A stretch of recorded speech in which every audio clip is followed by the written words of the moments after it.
sekali memberikan nilai-nilai keindonesiaan bagi generasi muda melalui festival pelajar itu. Nah, ini juga akan kita lakukan lagi nanti bulan Oktober pas Hari Sumpah Pemuda. Tapi intinya adalah bahwa kami yakin kami masih punya kekuatan di antara kekuatan lokalitas ya, kita survive dari biaya negara dan kita bisa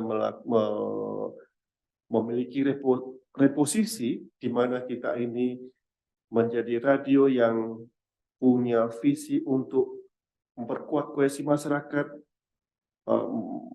membangun kesadaran keindonesiaan, ya. Jadi kita nggak punya tujuan komersial, walaupun kita juga punya punya passion, ya, tetapi tidak terlalu tinggi untuk mendapatkan profit karena itu akan menjadi PNBP bagi kami yang akan mensupport kegiatan di RRI.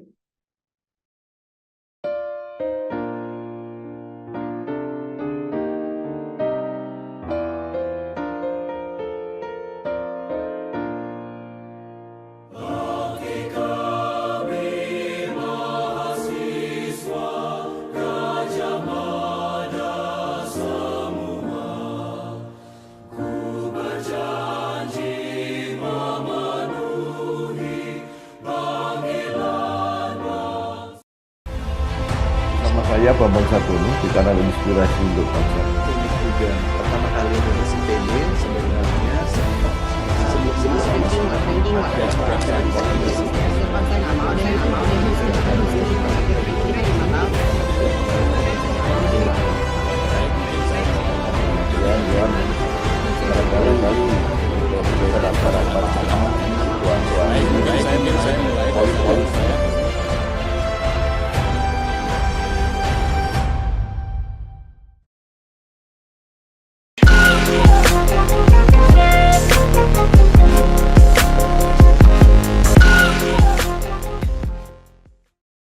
Assalamualaikum warahmatullahi wabarakatuh.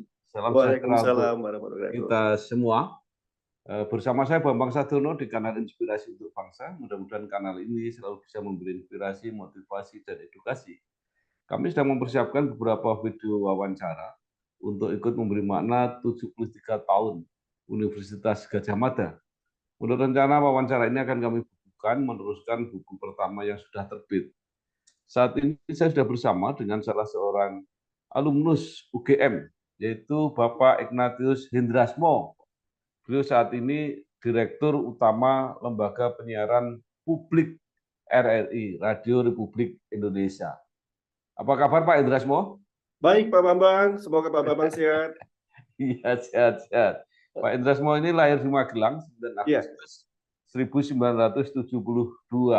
Ya. Nah, sekarang Pak Hendrasmo bisa mulai bercerita mengenai pengalaman dan kenangan ketika menempuh pendidikan S1 di Universitas Gadjah Mada, yaitu kemudian lulus tahun 2000, kemudian S2 diteruskan di Universitas Sheffield,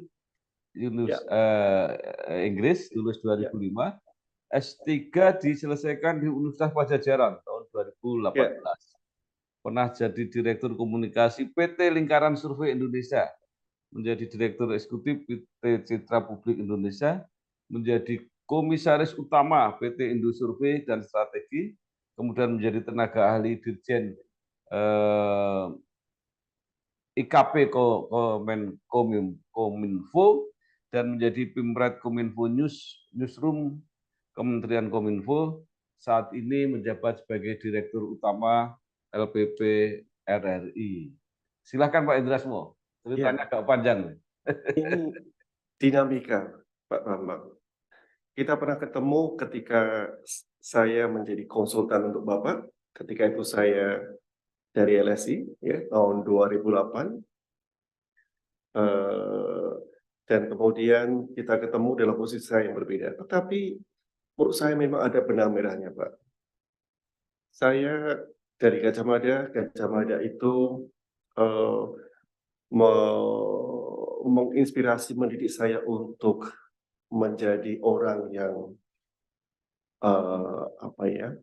bekerja keras, memiliki filosofi kerakyatan, karena kita ini kan di Gajah Mada begitu datang itu kan langsung ada spanduk selamat datang di Universitas Kerakyatan, pro rakyat. Jadi sudah ada mengenal nilai-nilai seperti itu Pak Bambang.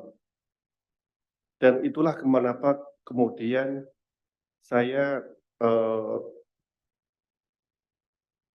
bergaul dengan kalangan aktivis pada saat itu. Aktivis teman-teman saya itu ya dulu ada Andi Arief, Budiman Sujatmiko, ada banyak teman lain yang sekarang menjadi tokoh. Tapi intinya ada benang merah bahwa semuanya ini, bahwa yang kita lakukan itu adalah value, Pak. Value. Ya. Walaupun kemudian saya pernah bekerja ya dunia konsultan itu value-nya apa saya juga bingung, tetapi itu adalah suatu profesi. Saya belajar itu di Inggris, saya belajar tentang dunia konsultan politik yang betul-betul saya pelajari dari negara demokrasi yang sudah modern. Walaupun kemudian saya menyadari bahwa saya melihat bahwa saya kok value-nya kurang ya, ini apa sesungguhnya yang aku lakukan, karena jadi konsultan politik saya ini membela siapa-siapa, ya wes kalau ada dimintain orang ya dibantu, kita memberikan advice ya seorang profesional, tetapi memang kita nggak ada value attachment.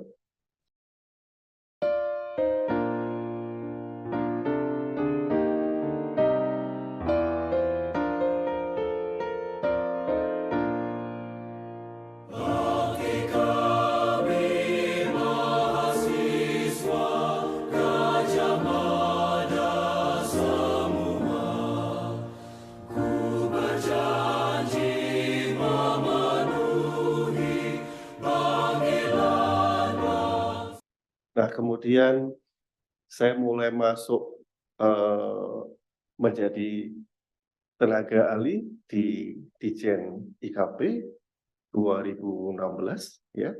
Ya, saya membantu seorang senior yang dulu pernah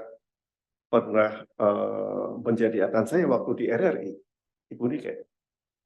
Dan kita tahu kalau di Kominfo itu ya kita lebih banyak kita ya bukan gaji yang diharapkan ya, seperti hanya waktu dulu saya di RRI Pak, saya pernah di RRI ketika saya semester 3 saya menjadi host ya, kita nggak berpikiran soal uang Pak, kita nggak ngerti ya, kita mau belajar dan tahu atau dapat duit atau tidak ya kita nggak tahu ya, walaupun pada akhirnya biasanya RRI itu ngasih saya ropelan Pak, itu pas mau lebaran itu dikasih duit double banyak itu Pak, nggak besar, dan itu ternyata ada rewardnya ya, walaupun saya tidak bukan itu yang saya cari ketika itu, tetapi adalah bahwa ini dinamika ketika itu saya saya belajar media, kemudian saya bergaul dengan kalangan aktivis, ya kemudian inilah saya terjun menjadi konsultan politik profesional. Kemudian saya membantu Kominfo untuk mengoptimalisasi diseminasi pemerintah. Nah, akhirnya saya kebawa ke sini. Saya sendiri juga tidak punya obsesi menjadi seorang dirut, Pak.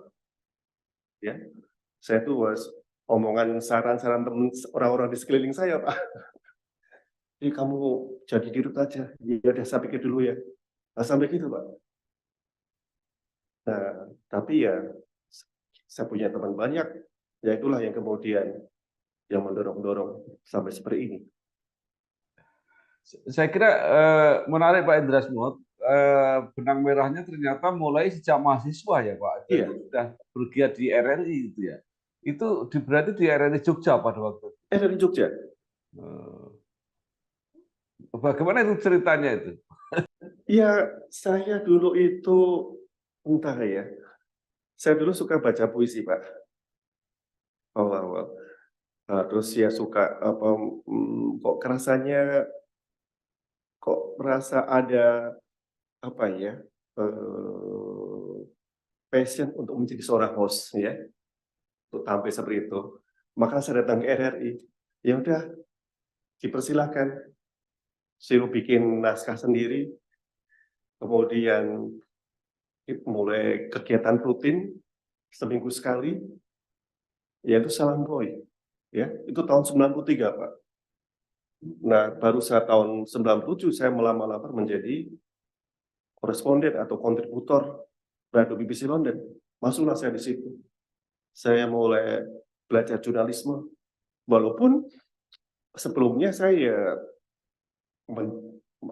saya bergaul dengan pers mahasiswa, saya mencari sesuatu yang saya sukai, ya, bergaul dengan teman-teman aktivis mahasiswa. Nah, itu bagian dari dinamika dan membentuk sampai sekarang.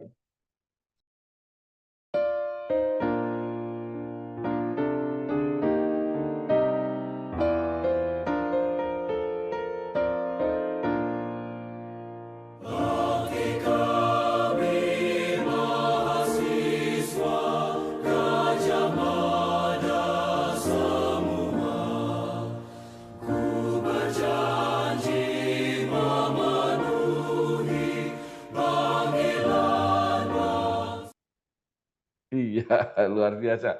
Nah, Pak Indrasmo, sejak Bapak mahasiswa aktif di RRI sampai sekarang, RRI ini kan mengalami transformasi yang luar biasa ya. Iya. Jadi sebagai media utama yang Betul. luar biasa satu-satunya. Kemudian ada radio swasta, Ya. kemudian harus bersaing dengan televisi, ya. Iya.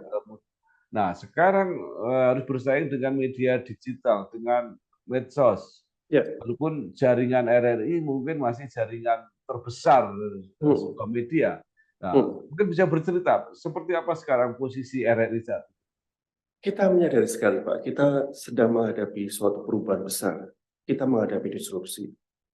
Di masa lalu, sebelum tahun 2000, ya, 90-an, kita mengalami saat-saat ketika RRI masih memonopoli informasi, ya. Ketika radio swasta itu harus melakukan relay berita-berita yang disiarkan oleh RRI, ya. Tahun 2000 itu data dari BPS itu 50% populasi, 50,2% itu masih mendengarkan radio, Pak. Tahun 2000, ya. Nah, tetapi 15 tahun kemudian itu pendengar juga sudah merosot. Ini hanya sekitar belasan persen dari populasi. Dan kalau kita melihat data terbaru misalnya, data dari media sosial, itu orang yang mendengarkan radio di Indonesia maksimal rata-rata hanya 32 menit per harinya. Waktu yang dihabiskan untuk mendengarkan radio. Ini situasi yang kita hadapi. Dan makanya ini tantangan dan sekaligus peluang. Kita sudah tidak bisa mengandalkan radio. Walaupun radio itu kalau berbagai ilmuwan, buku-buku selalu menyebut radio itu the most resilient media yang paling tangguh. Dia nggak, sepanjang perjalanan media itu dia tidak tergantikan. Ya, tetapi kita sadar itu, maka kita yang paling penting adalah kita harus tahu kemana kita harus mengarah. Clear. Kita belajar dari bagaimana radio, apalagi rujukan kami ya tentu radio publik, media publik seperti BBC, radio ABC yang lain, ya. Itu pada tahun 2006 mereka pernah melakukan konferensi apa yang harus kita lakukan menghadapi disrupsi ini. Pertama, mereka harus melakukan transformasi. Mereka harus menuju apa yang disebut sebagai public service media, menyadari bahwa semuanya itu adalah multimedia, konvergensi. Jadi sudah ada tidak lagi media tradisional, Pak. Semangatnya adalah public service media, media layanan publik, ya, dengan semangat the new media itu interaktif. Nah, itu yang akan terus kita eksplorasi. Jadi kita akan fokus ke sana. Bagaimana kita akan fokus menjadi secara real itu media layanan publik, bukan hanya radio, Pak. Jadi kalau di era sekarang, di era disrupsi ini yang namanya audiens bagi radio, itu tentu bukan hanya pendengar saja, Pak. Ya, tetapi sekarang RRI kenyataannya punya RRI Co-ID, kita punya RRI Net yang ada visualnya, ya, kita punya platform medsos. Nah, kita harus lari ke sana. Clear, kemana kita harus mengarah. Walaupun kita punya tantangan besar sumber daya kita. Itu Pak Bambang.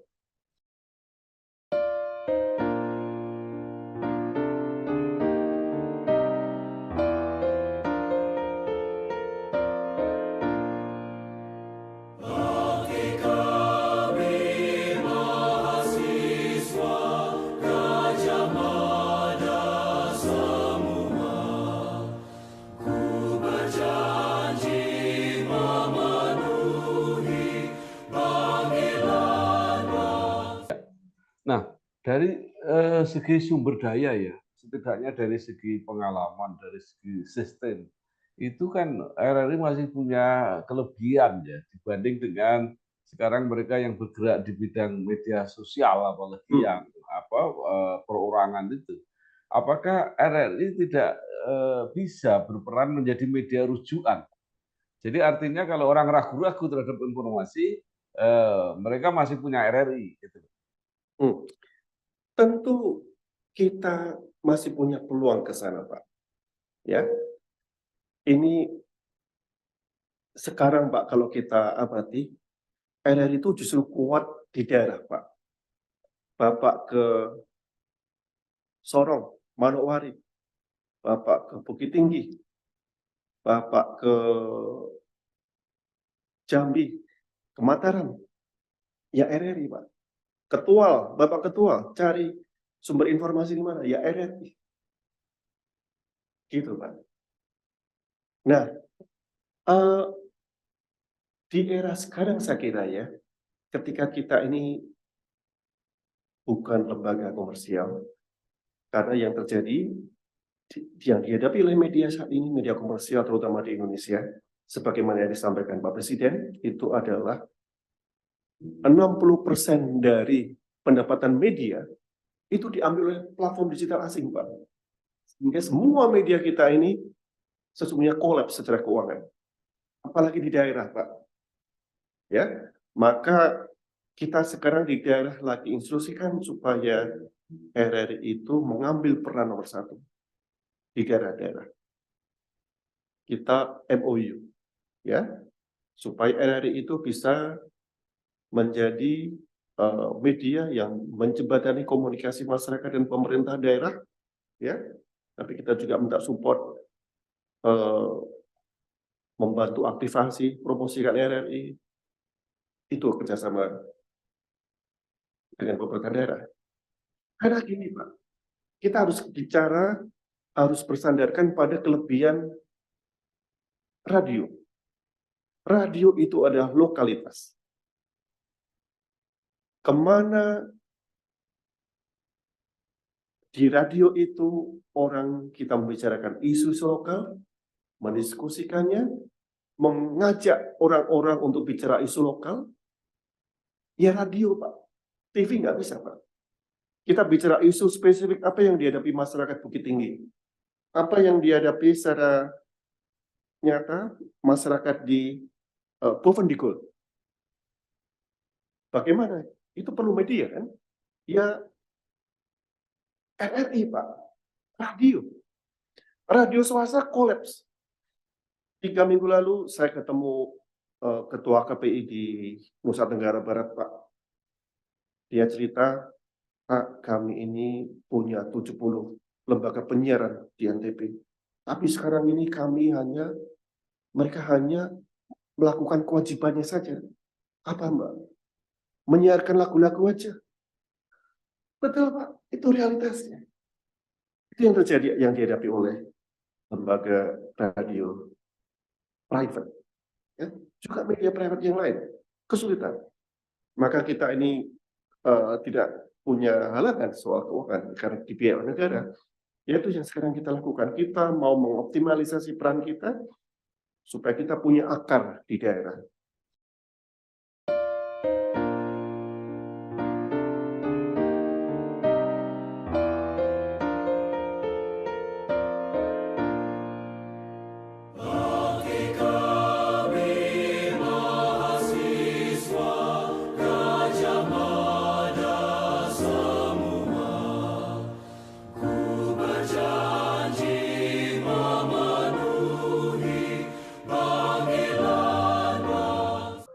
Ya, Pak Endarismo, saya kira memang kelebihan RRI itu ada pada jaringannya. Jaringan. Karena jaringannya begitu lengkap, ya, reporternya mungkin di mana-mana. Jadi kalau ada peristiwa lokal yang membutuhkan konfirmasi, misalnya kejadian di Papua, ya, penculikan pilot gitu, kan yang paling dipercaya kan orang yang dari sana yang cerita. Ya, jadi itu mungkin salah satu yang harus dikembangkan. Artinya jaringannya seluruh Indonesia, sehingga kalau ada satu peristiwa yang membutuhkan konfirmasi dari seluruh Indonesia itu, misalnya sekarang iklim yang tiba-tiba panas gitu ya, kita bisa ngecek di mana-mana secara sekaligus. Ya. Nah, kemudian pertanyaan saya yang lain adalah begini. Tadi Pak Endarismo mengatakan bahwa RRI ini kan karena lembaga publik, ya, seharusnya dibiayai publik, tapi kan sekarang dibiayai oleh negara. Nah, tetapi kan kalau programnya RRI bagus, kan tetap aja bahwa mungkin ada pemasang-pemasang iklan itu yang melihat juga. Nah, ini keadaannya seperti apa? Masih mungkin nggak RRI itu menerima iklan gitu misalnya? Gini. Kami ini terus terang juga punya tantangan yang lain. Bagaimana membangun SDM kami, Pak. Selama 22 tahun, kami tidak bisa melakukan rekrutmen sendiri, Pak. Ya, sehingga kita ini tidak pernah mendapatkan human resources yang sesuai dengan kebutuhan yang kita butuhkan. Orang yang kuat di core business misalnya. Nah, ini yang menjadi tantangan kami di antaranya. Ya. Jadi kita punya lebih dari 4.200 karyawan, Pak, seluruh Indonesia. Ya. Dan itu tahun demi tahun banyak yang pensiun, ya. Tapi kami bukan pembina kepegawaian sendiri, sehingga kami tidak bisa melakukan rekrutmen dengan kebutuhan yang kita tekankan, ya, melainkan kami punya pembina kepegawaian di Kominfo yang kebiasaannya mereka Kominfo mengaluskan SDM, ya bukan hasil rekrutmen kami, drop-dropan gitu, Pak. Jadi kita membutuhkan orang yang sebetulnya yang sudah punya pengalaman, tapi tiba-tiba dikasih orang keuangan, orang teknik, jadi sering nggak match gitu, Pak, antara alokasi SDM, kemudian kebutuhannya apa, sehingga faktanya kita ini yang core business defisit, Pak. Nah, makanya kita harus mencari cara, strategi mengolahnya, ya. Jadi kita harus berinisiatif, makanya di era saya sekarang kita berinisiatif sendiri bagaimana kita harus melakukan scale up sumber daya manusia kami. Ya, kami mengadopsi konsep corporate university supaya kami betul-betul bisa mengupgrade karyawan kami, ya, langsung ke arah yang kita butuhkan, yang mau kita tuju seperti apa. Ya, bedanya kita punya diklat, kampus diklat, ya. Dulu kapus litbang diklat, karena sekarang sudah ada BRIN yang penelitian diambil, sekarang tinggal diklat. Nah, diklat pada umumnya konvensional, Pak. Konvensional sebagai learning provider yang melakukan sesuatu konvensional, kadang-kadang yang dilakukan itu terlalu jauh, Pak. Saya misalnya suatu ketika saya punya kapus diklat, Pak, kami punya rencana melakukan pelatihan-pelatihan ini. Tantangan kita ada di sini, Pak, bukan di komunitas. Ya, kita fokus ini. Nah, jadi kegiatan-kegiatan yang kita lakukan itu langsung apa yang mau kita butuhkan, kemana mau kita capai supaya efektif. Nah, inilah salah satu manfaat dari pendekatan corporate university. Cara berpikirnya, Pak, supaya yang kita lakukan itu pelatihan-pelatihan itu lebih efektif.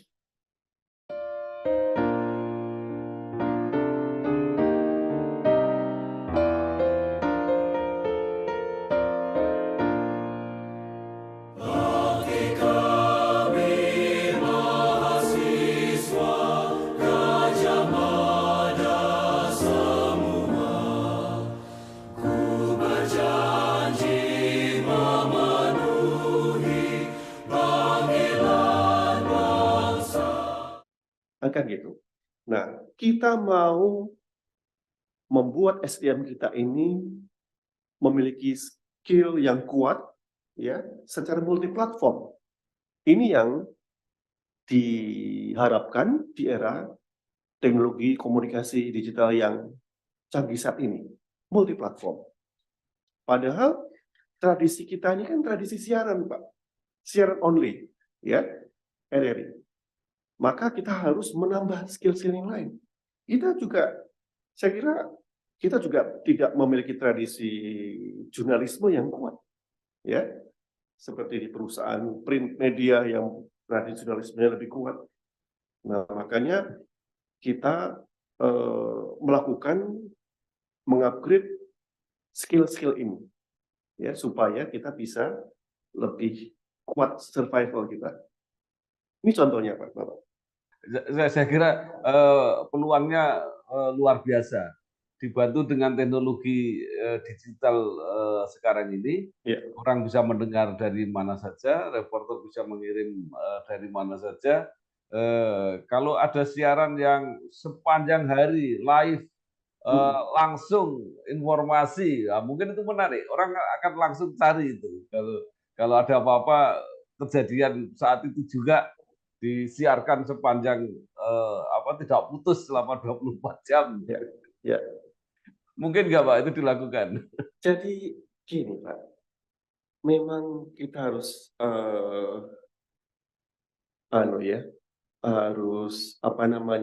harus melihat kemana sebetulnya arah audiens, apa yang disukai itu. Ya, sudah pasti kita harus melihat ke sana. Jadi kita harus melihat perilaku mereka. Ada referensi misalnya dari Densu, ya. Densu itu lembaga iklan tapi mengamati media juga. Tapi saya kira mereka lebih banyak data bagaimana melihat perilaku audiens, kemana mereka akan berhenti pada suatu sajian informasi. Pertama, mereka melihat media tergantung pada kontennya. Bagaimana konten itu dikemas, konten macam apa, ya. Kemudian tergantung juga pada commerce, sejauh mana ada commerce-nya, kalau kita nggak ada.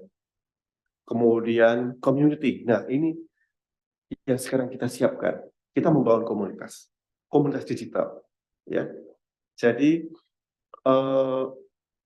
intinya sekali lagi bahwa kita juga melihat, Pak, apa yang dilakukan BBC. Mereka juga tidak melakukan hal-hal yang sifatnya konvensional, ya.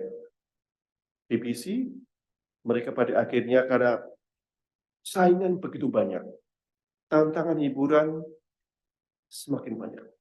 Jadi mereka harus cari cara bagaimana secara efisien, karena sekarang mereka dipaksa untuk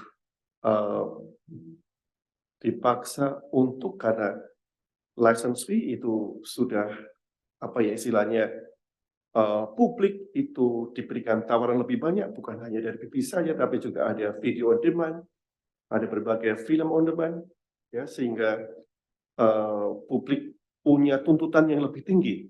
Mereka saya kira menghadapi tuntutannya lebih tinggi dibanding kita di Indonesia. Tapi di Indonesia kita tidak ada license fee.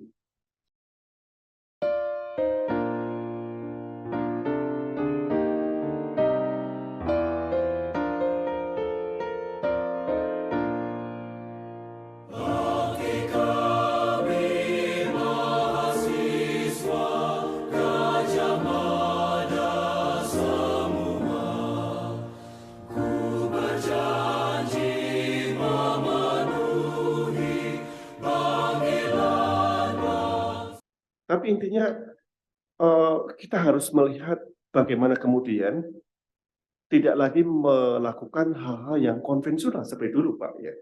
Tidak menjamin bahwa kemudian ada berita sepanjang hari update, kemudian orang akan datang ke situ. Belum karuan juga gitu, Pak. Dan apalagi kita ini tidak ada orientasi mengangkat suatu konflik, Pak. Ya, kadang-kadang berita konflik itu betul-betul menyedot viralitas, Pak. Nah, kita tidak main itu. Kita ini punya fatsun untuk menyatukan Indonesia, membuat kohesi masyarakat. Ya, karena kita ini punya nilai triprastia yang dirumuskan oleh pendiri kami. Itu dahsyat sekali. Bagaimana kita, kalau Bapak tahu triprastia itu nilai-nilai ya dari para pendiri kami akan menggunakan karena RRI sebagai radio perjuangan ya Pak. RRI menjaga RRI, siarannya dari apapun yang akan menghancurkan negara, kemudian memperkuatkan siaran, menyelenggarakan siaran untuk sebagai alat perjuangan dan revolusi, kira bahasanya seperti itu.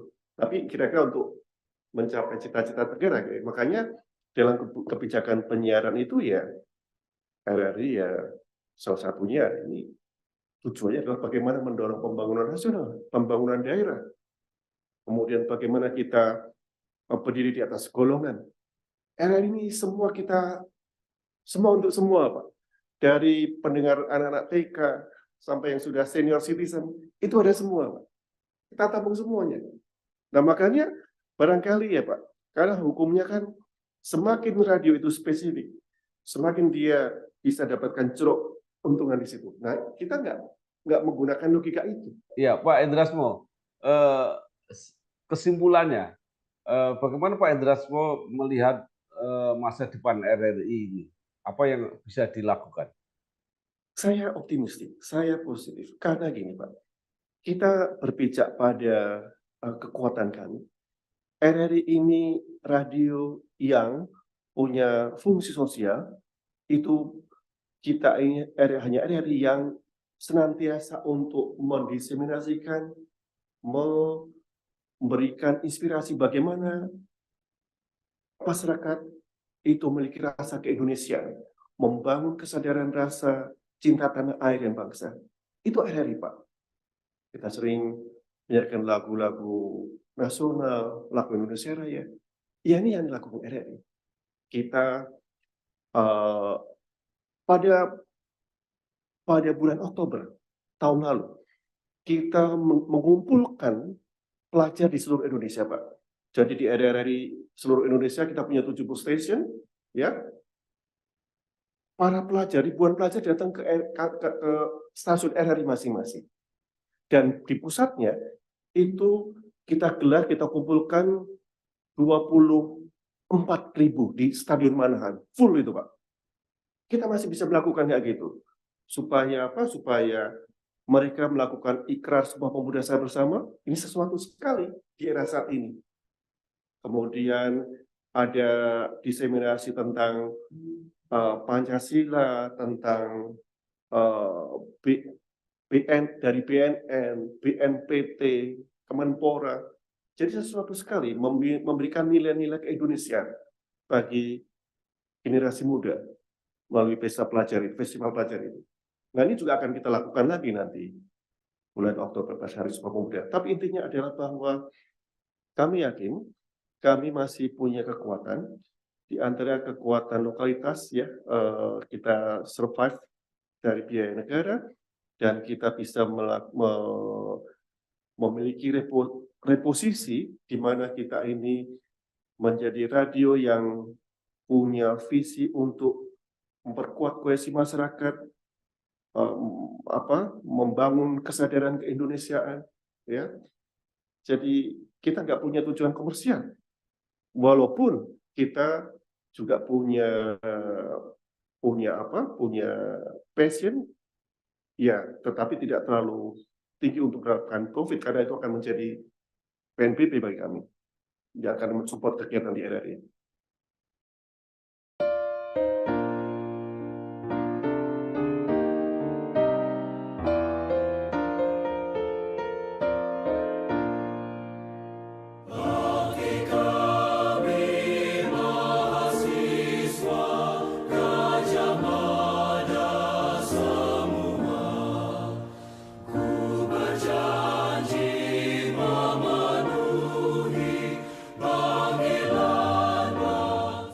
Baik, Pak Endrasmo, sekarang kita kembali ke UGM. Tadi kalau menurut Pak Endrasmo nilai-nilai atau semangatnya itu satu link, artinya sinergis cita-citanya itu tadi untuk membangun masalah-masalah kebangsaan, cinta tanah air. Ini kan UGM banget gitu. Bagaimana Pak Endrasmo merasakan itu? Ya, sebetulnya bukan UGM saja ya, tapi memang ini kita dari dulu terlatih ya, dikondisikan untuk menjadi seorang yang punya value, Pak. Kita datang ke kampus Gajah Mada pertama-tama